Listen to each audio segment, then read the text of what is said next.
So last week we went over a few topics up to an inverse. So just a reminder for what an inverse is. So inverse,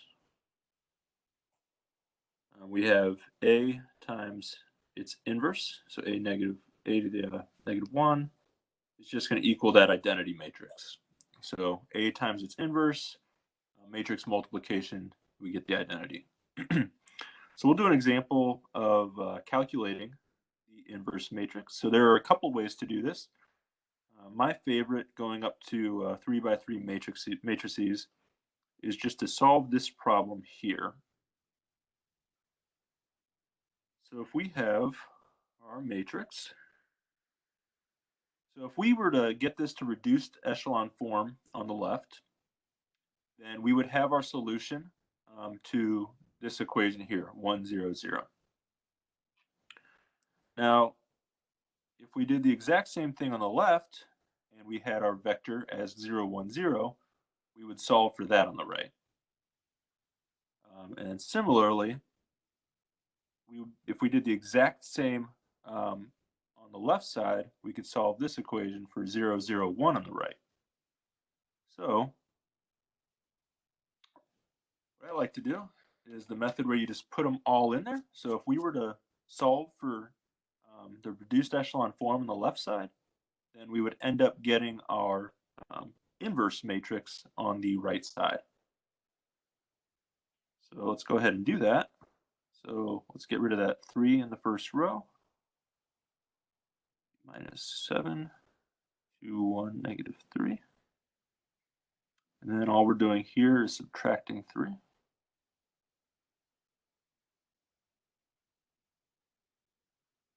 Now let's divide that second row by 2. So we get 0, 1, 1 half, 0, 1, 0, 1 half. And then let's go ahead and subtract it from the row above it and the row below it. So we're going to subtract 4 times our new row from the top row. We're going to get 0, 0, and then this will still be a 1, and this will be a negative 2, and 0. And then we'll add 7 times the second row and to the bottom row, and we end up getting 0, 0, 1 half, negative 3, 7 halves, and 1.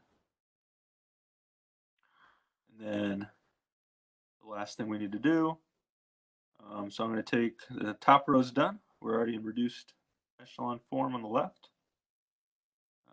Let's go ahead and multiply the bottom row by 2. Get negative 6, 7, 2. And then subtract half of row 3 from row 2. And we end up getting 0,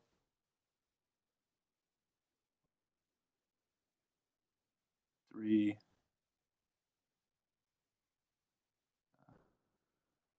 negative 3, and negative 1.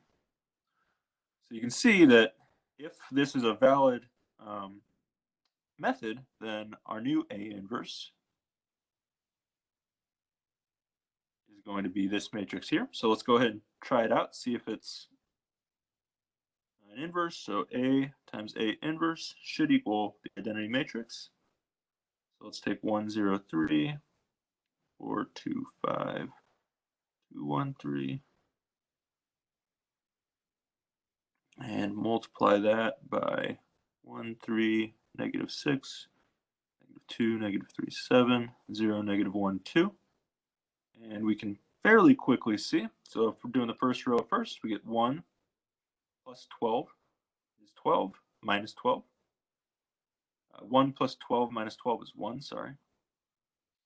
Negative 2 minus 12 is negative 14, plus 14 is 0. 0 minus 4 plus 4 is going to be 0. 0 plus 6 minus 6, 0.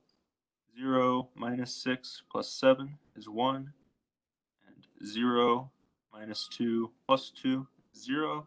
And for the bottom row, we get 3 times 1, so we get 3 plus 15 is 18, minus 18 is 0.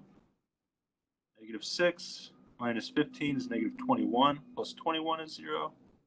And then 0 minus 5 plus 6 is 1. So we can see that we get this, which is our identity matrix in the third dimension. Okay, so I just wanted to show you a quick method of finding the inverses of matrices. Obviously, it gets a lot harder. You have bigger matrices, and you can do some other methods, but none of the methods is quick. Once you get into bigger matrices, there's no super quick cheat. You'll always have to find the coefficient matrix, or the you always have to calculate the determinant and get the coefficient matrix, which is can be time consuming for bigger matrices. Okay. So I'm going to talk briefly about the determinant. So if the determinant of a matrix is not equal to 0, then that is a valid method to determine if A is non-singular, or that it has an inverse. Okay, so just looking at 1.9.25, which is another example, we can see we got A equals 2, 4, 1, 2. And you'll learn more. I don't think you've gone over how to do three-dimensional and above inverses, or determinants, but you'll go over that soon. But we all know how to do a 2 by 2. So the determinant of A is just going to be 2 times 2 minus 4 times 1, which is 4 minus 4 equals 0. So we can see that this is singular. And we can also clearly see that because the first row is 1/2 of the second row. So for these really tiny matrices, it's really easy to see if something's singular or not singular. Okay. So that was just a quick example I'm going to go over. Is everybody good on what I did here? And then what I did here? Hopefully you all remember, because you used determinants of 2 by 2 matrices fairly often in multivariable. Okay. I'm going to go over a few inverse rules. So look at those.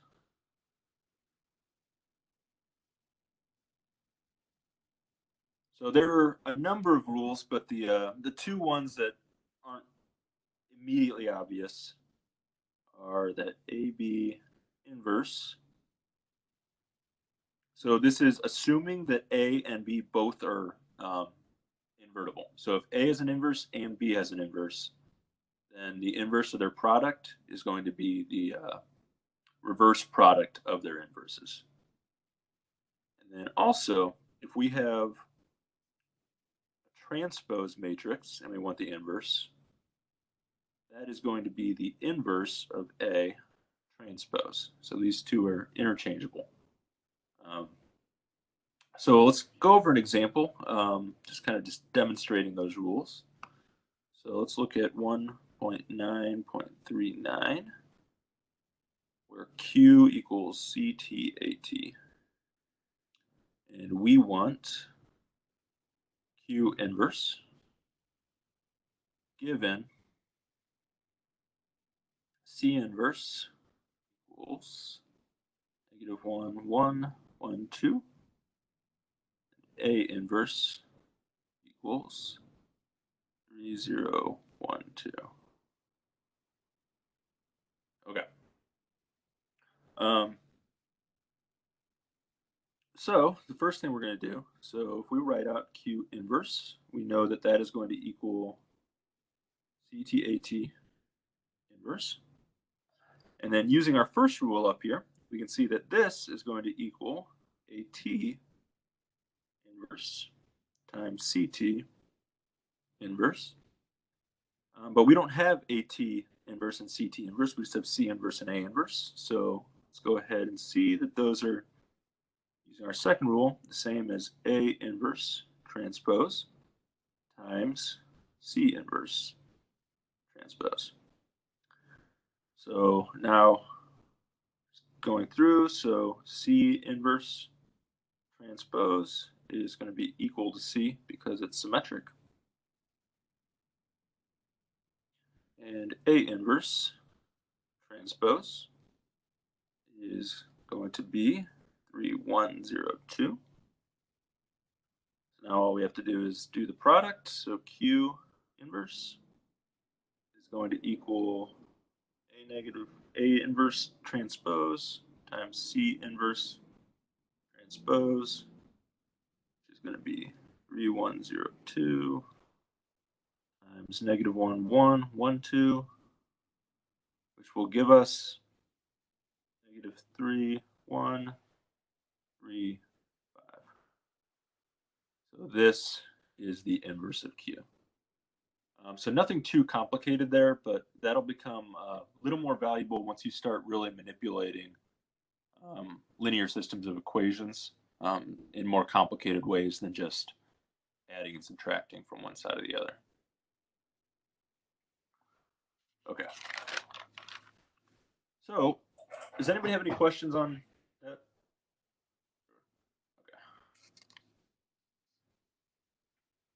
Okay, so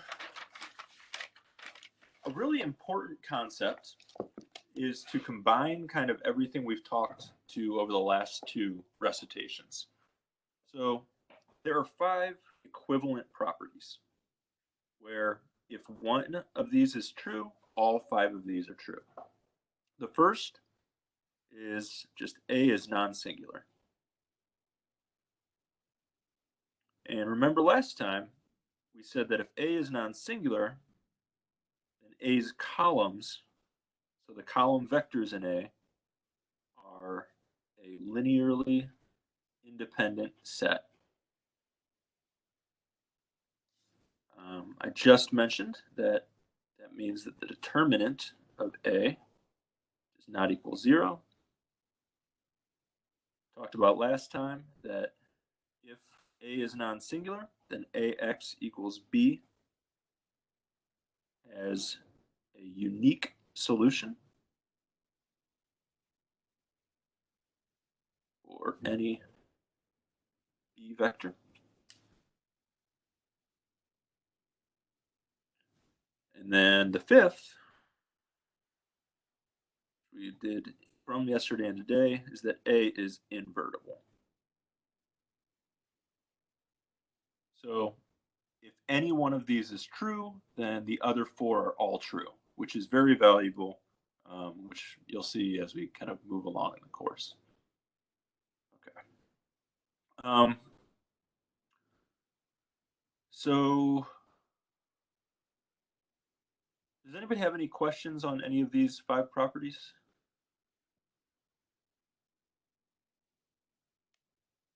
Last time there was a question about why these 2 are equivalent, but I might have gone over that better in your recitation. Okay. We'll move along. So the next topic we're going to move into is subspaces. So this is where it starts to get a little less immediately apparent. So what is a subspace? So a subspace, there are 10 basic properties that it needs to follow. But basically, so let's say W is a subspace. So W is a set of vectors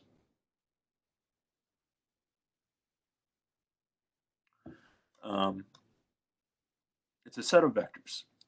And W is a subspace of Rn if. So remember I said there are 10 properties, but it only needs to comply with 3, and then because it complies with those 3, it will automatically comply with the other 7. So the first is that the 0 vector is an element of the set W. So this epsilon just means is an element of, a little logical notation. Our second is that if x and y are elements of W, then x plus y is an element of W. Another logical notation. When you see just an arrow, it means there's an if-then statement. Third rule, let's say x is an element of W, and C is an element of R, the real numbers, the set of real numbers. Then Cx is an element of W. So basically, if we can prove that the zero vectors in this set, the addition of any two vectors are also in the set, and a scalar times any vector in the set is also in the set, then we're good to go. And this W is a valid subspace. So let's do a couple examples. So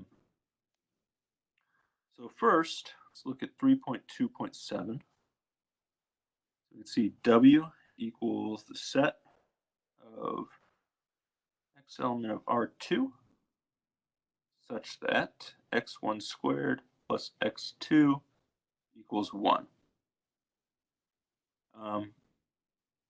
So this is pretty easy to show that it's not a subspace.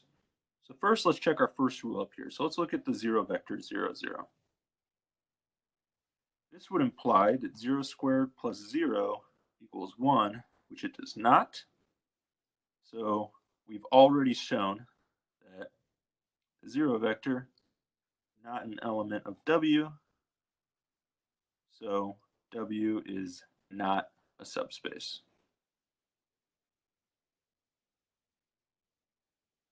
We can also check the addition. So we check basic addition. So let's check, let's say we can choose any two vectors. So let's choose 0, 1. So 0, 1 is an element in W because 0 plus 1 equals 1. And 1, 0 is also an element of W because 1 plus 0 equals 1. But A plus B would be 1, 1. And we can clearly see that 1 plus 1 does not equal 1. So A plus B is not an element of W. So we've just disproven two of the rules. So this is absolutely not a subspace. Okay.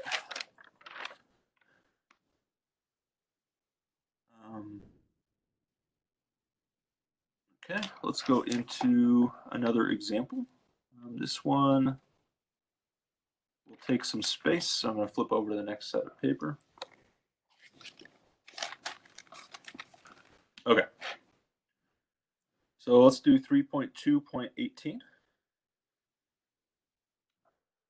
So this says that W equals the set of all x element of R3 such that A transpose x equals 0 for any A. So write A, so let's say that A equals A1, A2, A3. So let's check the zero vector. We can see that A transpose is A1, A2, A3. And if we multiply that by our zero vector, that equals 0 because A1 times 0 plus A2 times 0 plus A3 times 0 equals 0. So check that one. Now, let's choose a U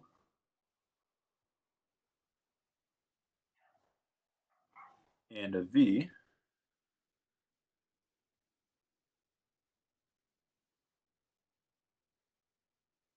such that U and V are elements of W. So what does that mean? That means that A transpose U and A transpose V are equal to 0, because we've already said that we're defining them so that they're in the set. So that means that A1U1 plus A2U2 plus A3U3 and A1V1 plus A2V2 plus A3V3 are both equal to 0. So now let's look at that sum of two vectors, which we talked briefly about before. So if we look at U plus V, it's going to be U1 plus V1, U2 plus V2, and U3 plus V3. So if we do A transpose times U plus V, we're going to get A1 times U1 plus V1 plus A2 times U2 plus V2 plus A3 times U3 plus V3.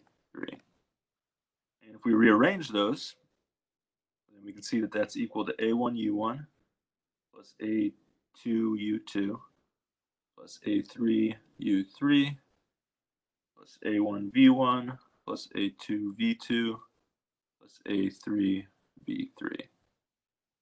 And we see this, we can see that this guy is the same as this, so it's going to be 0. And this guy is the same as this, so this one's going to be 0. The other examples you have to do for homework aren't quite as complicated as this one. I just wanted to do the harder ones so that you should be able to get the easier ones from the lecture and the other homework. Okay. So now let's choose a C element of R. And we can see that C times U is going to equal CU1, CU2, CU3. And we can see that A transpose times CU equals A1, CU1, plus A2, CU2, plus A3, CU3. And if we move the C out front and distribute, we get Z times A1U1 plus A2U2 plus A3U3. And once again, we can see that this is 0, so we multiply any scalar by 0, and we get 0. So having shown those three things, we can confidently say that W is a subspace of R3. So did everybody follow this example and how we did that? This is kind of an unusual way to define the set. Usually you'll just have a straight equation that says x1 equals 2x3 or something like that. But this is basically the same. It's just with an arbitrary A1, A2, and A3. Okay. So the next concept that I want to introduce is the concept of a span. So we'll go ahead and start talking about that. And I think this is the first of the three things which I'll go over for the rest of the time that are going to be covered on the quiz. So let's say S is a set of vectors.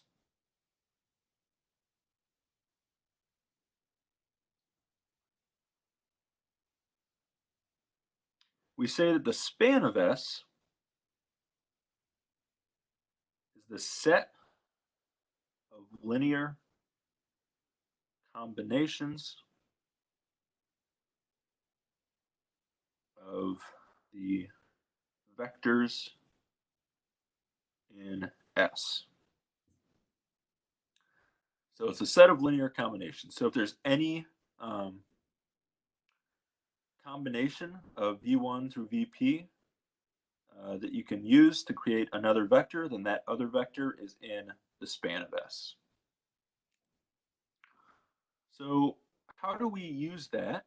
So let's say we have set A, or matrix A, where this is built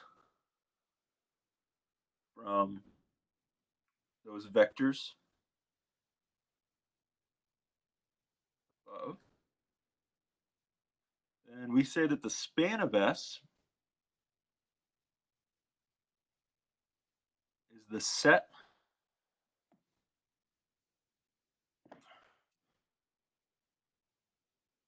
of B vectors such that AX equals B is consistent.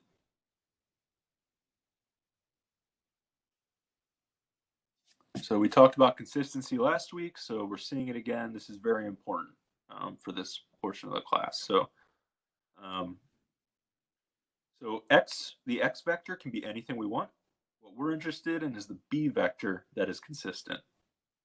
So what is our set of B values so that there's some way to multiply these columns together to get B? Okay, so let's go ahead and do an example.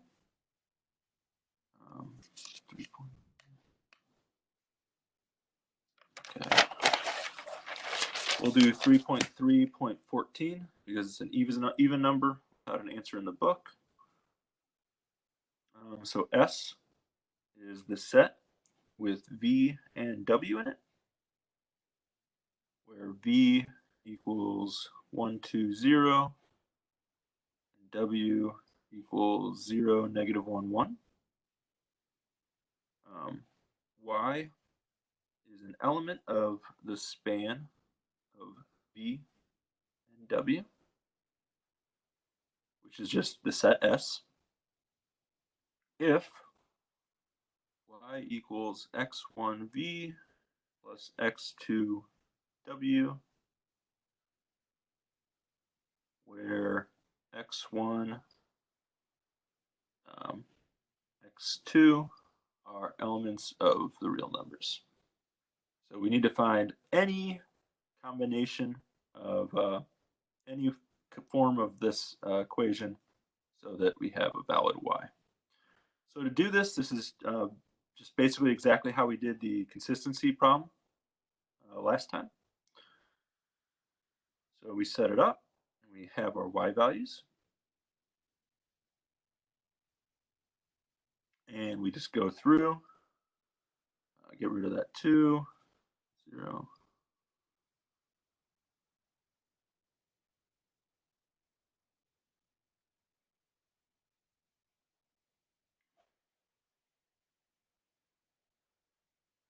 And then we can add the second row to the third.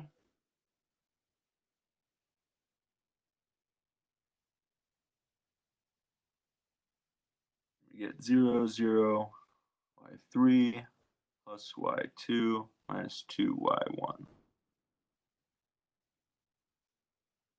So our consistency condition is right there. So we see that y3 plus y2 minus 2y1 equals 0. So our span of S is equal to the set of all y element of R3, because it's 3 dimensions, such that negative 2y1 plus y2 plus y3 equals 0. And geometrically, what does this look like? So this is a plane with equation negative 2x plus y plus z equals 0.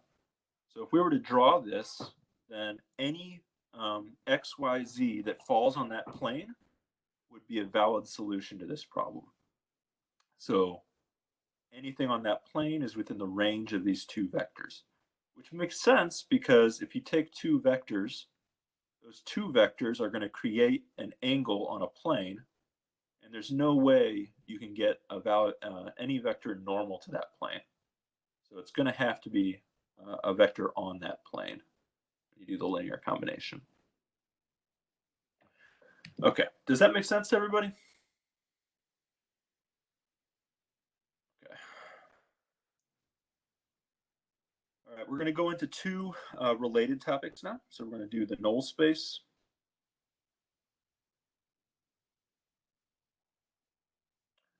where the null space is a set of all x element of Rn such that Ax equals 0. So we're looking for any solution to Ax equals 0. So if we have an equation or a system with values like this,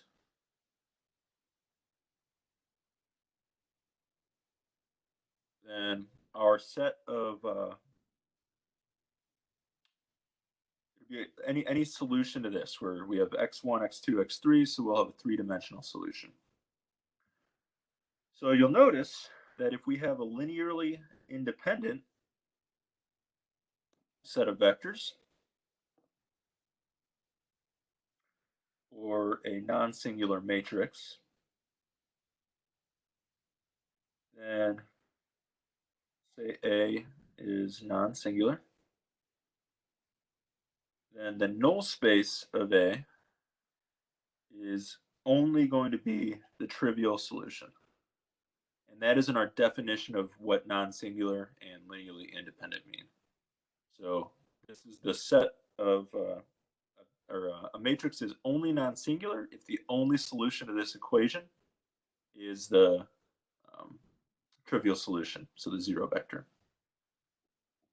So you'll get more exciting answers in a linearly dependent set, but that's the simplest kind of situation.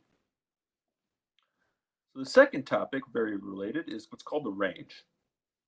This is basically the span, except it's for a matrix instead of a set of vectors, so very similar to the relationship between singularity and independence. So if we have the range of A, it's going to be the set of all y, element of R m, such that Ax equals y. And I wrote m here because if we had y vectors, this is going to end up being a two-dimensional. So up here, this is going to be an x vector. So in this matrix, we would get a three-dimensional solution.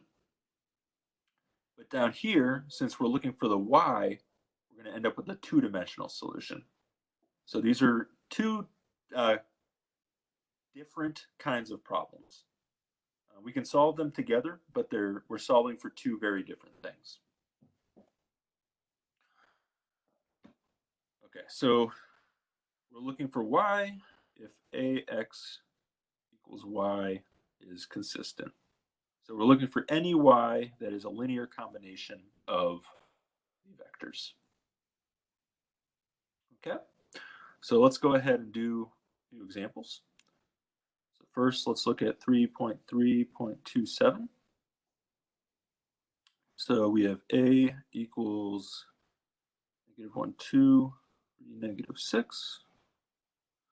So I'm going to go ahead and solve the system with B1 and B2. And the reason I'm doing that is because if we solve it for B1 and B2, then we can just substitute 0 in for B1 and B2 at the end, and we'll have our solution to find the null space and to find the range. So our goal here is to find the null space and the range of this matrix. So we notice if we add twice the first row to the second, then we get 0, 0, B2 plus 2B1. And on the top, if we multiply that by -1, we get 1, -3, -B2, B1, sorry. So first, for the null space, we're looking for the set of all x vectors for which this is consistent. So we know that B1 equals B2 equals 0. So we have 1, 0, -3, 0, 0, 0. So we can see that the null space of A is the set of all x element of R2 such that x1 minus 3x2 equals 0. So it's just any solution to this problem. Now for the range, remember we're looking for consistency. So we're looking for b2 plus 2b1 equals 0. So our range of A is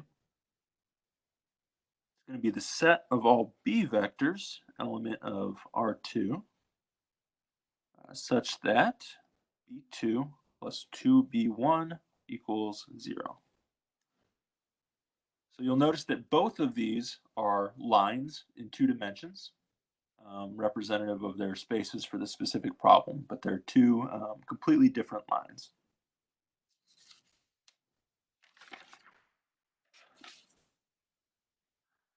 Okay.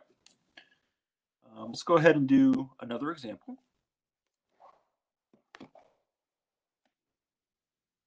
We'll do 3.3.31 from the book, so that we have A equals 32614. So solving it using the same method as before, our first matrix will be B1, B2, and you can solve this separately. You can do the problem for the null space and then the problem for the range, but it's just you're doing the same thing multiple times, so it's easier just to knock it out at once. So we do 1 0 2 0 1 1 B1 and B2 minus 3 B1. And then one more step, get this to reduced echelon form.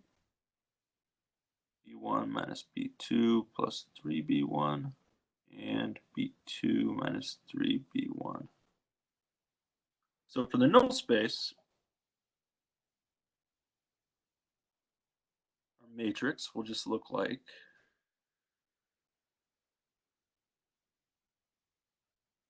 so our augmented matrix, we see that x3 equals 0 and x1 plus 2x2 equals 0. So our null space of A is just going to be the set of all x element of the real numbers through 3 dimensions, such that x3 equals 0 and x1 plus 2x2 equals 0.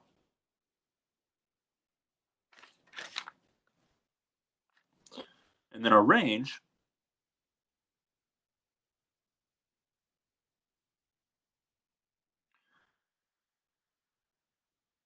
we're going to have B element of R2. And if we look at this, we can see that no matter what we plug in for B1 and B2, we don't have the consistency condition here. We don't have a 0 row. So anything we plug in for B2 and B1 will have a solution. So if B2 minus 3B1 equals 0, then x3 will just equal 0. If it equals 52, x3 will just equal 52. And the same thing for the top row. There's always going to be a combination of these two to create that number. So a range is just the entire two-dimensional set of vectors of real numbers. So that's kind of that problem coming to a conclusion. And then let's see.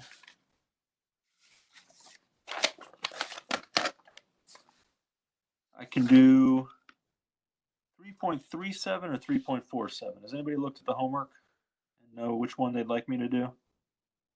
3.37 is going to end up being linearly independent, and 3.47 is going to be using the transpose instead of the matrix write out to find the span. Someone give me an A or a B or a 1 or a 2. B. Okay. So we're going to do 3.3.47. So this one's a little bit different. It's using a different method. So if we have A equals V1, V2, V3. So those are three vectors that are given.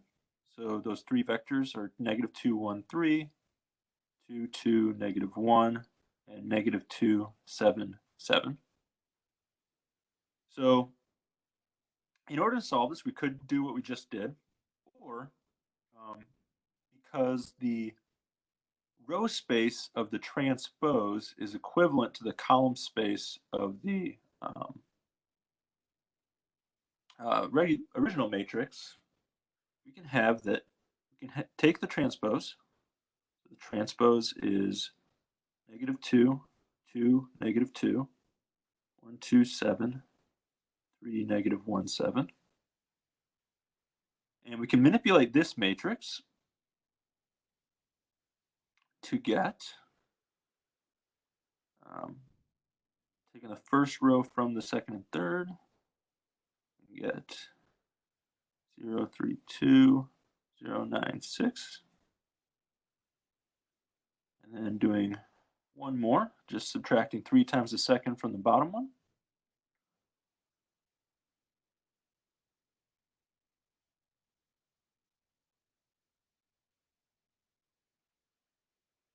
So now this guy in the books method, they call it B transpose now. And we see that B transpose is row equivalent to A transpose. So that means that A and B are going to be column equivalent. So what you can end up doing is writing out B as -2, 1, 3, and 0, 3, 2. And you can pull from that the span of S equals the span T, and this is with T equals -2, 1, 3,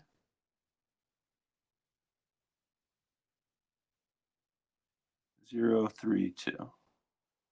So what we did was we found an alternate set of vectors with just 2 vectors instead of 3, where these 2 vectors have the exact same span as the 3 vectors did. And if you look at it, you should see that if you take the first one and you add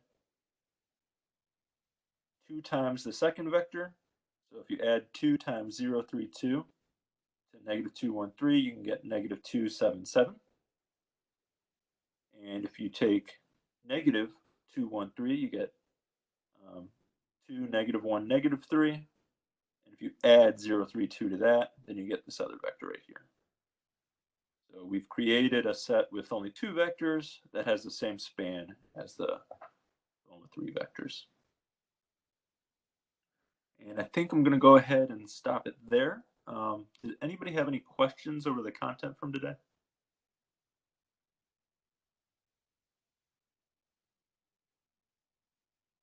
Okay. I think I am going to modify the way I've been doing these recitations. So I think I'm going to start videotaping one of the recitations from Tuesday and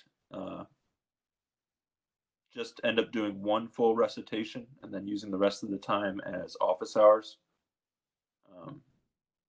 Because I've dwindled down. Originally, I was getting 17 or 18 people per, and now I'm getting 7 or 8. So I'm going to start doing probably the first recitation on Tuesday as a full recitation, recording that, and then uploading that. And it takes a few hours to upload, so it won't be uploaded by the time you guys normally would have this, but it'll be uploaded same day, hopefully. Friday office hours would just be open office hours. So I'd have this open, and if anybody wanted to talk or go through any problems, then I'd be here to help.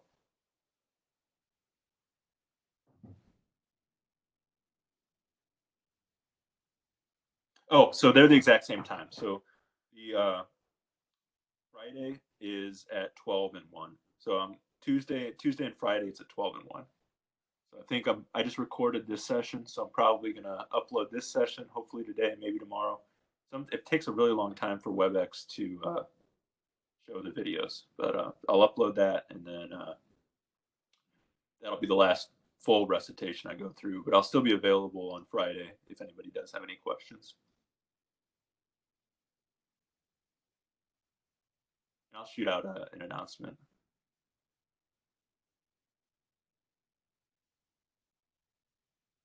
Okay. Well, hope everybody has a great week, and hopefully you're staying more sane than I am through this process. All right. Have a great weekend.